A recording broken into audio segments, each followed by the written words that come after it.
Hi everybody, hope you're well.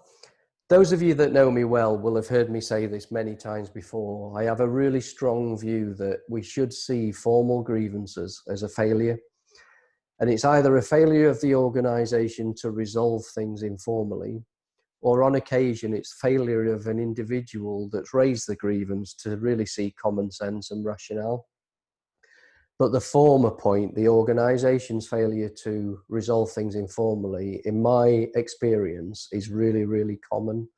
And in my view, not enough effort is put into that informal stage to really resolve grievances informally. And some of you would have heard me tell the story of an organisation I joined that actually had an average of 12 grievances, 12 formal grievances per week. That's an unbelievable amount of grievances. And that for me was a real failure in the organisation. We took that eventually to just one formal grievance in about a 15-month period, which is probably more like it should be. If I think about the reasons that I encourage mediation, it's the same for formal grievances. The three main elements really around formal grievances are, first of all, the time. The time that it takes to hear formal grievances and to resolve them or not. There's a lot of wasted time, and it's not uncommon to hear about grievances that take over 12 months because of the different procedures and arrangements that have to be made, and that is just absolutely ridiculous in my view. Secondly, the cost of formal grievances. Whilst it might not actually physically cost anything to arrange those, if you think about the amount of time that managers take up as regards hearing formal grievances, the amount of time that HR have to put into those, the amount of time that the employee has to put in.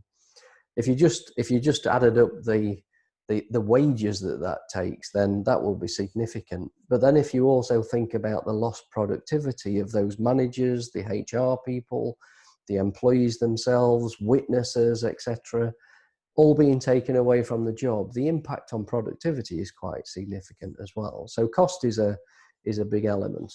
But by far the biggest element is stress. Anybody who's been involved in a dispute just knows that it's incredibly stressful, and it's all they think about. They lose sleep, they become tired, it impacts on their family. And when you combine that with the time that it takes, that amount of stress just builds up and builds up and builds up over time. And often there's really, really no reason for that amount of stress, for that amount of time.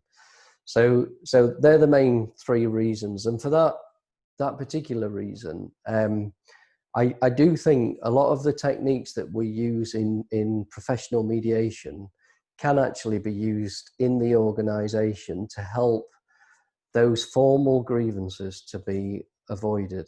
There are some very, very basic techniques that really can help to nip things in the bud. So it's not just about cute pictures of puppies. It's really about trying to do things the right way by people, by using some of the techniques that we can help people to use through our experience in mediation. And for that reason, here at Pragmatism, we do run a regular course that's a 3-hour online course. We ask that there's a maximum of 8 people. We don't want too big a groups because we want to talk about real life experiences and real life scenarios and some of the techniques that we use in mediation to help people to avoid those formal grievances. So after this video, you'll see details of the latest course that we're running. But it's 3 hours, as I say, 8 people maximum, using real life. There's no theories involved. Those of you that know me know I don't really subscribe to theories too much. If you want theories, just Google them, buy a book from Amazon or something like that. But this course is really about practical help to avoid all that wasted time, wasted cost, and wasted stress in formal grievances. So I hope to see you at our next course. If you've got any questions, obviously give us a call. And in the meantime, have a great day. See you soon.